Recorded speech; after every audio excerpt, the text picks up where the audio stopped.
C'est l'une des 8 radios associatives de la Sarthe. Fréquencier a la particularité d'être installée dans une cité scolaire. La moitié de son temps d'antenne est assurée par des collégiens et des lycéens qui prennent goût à l'exercice. On peut faire des recherches, découvrir des choses, parler un peu de ce qu'on aime aussi et faire découvrir des choses à des gens. Je trouve ça très intéressant. Des vocations menacées par le projet de loi de finances pour 2026, l'État prévoit de réduire le fonds de soutien à l'expression radiophonique de 44%, soit 16 millions d'euros en moins. Résultat, la moitié des 770 radios associatives de France risque de disparaître. 3000 emplois pourraient être supprimés. On est 3 salariés, nous, à Fréquencier.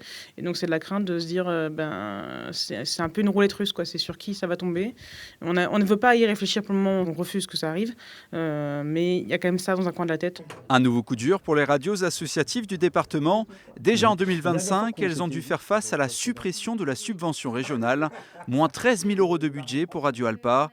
Pour rester à l'équilibre, il a fallu remplacer 2 CDI par des postes en alternance. De retour sur l'antenne de Radio Alpa dans Le responsable de Radio Alpa comprend que l'État doit faire des économies, mais pour lui, protéger les radios associatives est vital car elles assurent une mission d'intérêt général. Sans les radios associatives locales, où il n'y a pas partout d'ailleurs le service public, il n'y a plus cette expression des territoires. Menacer les radios associatives, c'est menacer l'expression des élus, menacer une expression de territoire, menacer le pluralisme, menacer la démocratie. Un pilier de la démocratie locale appelé à jouer un rôle important aux élections municipales en mars prochain.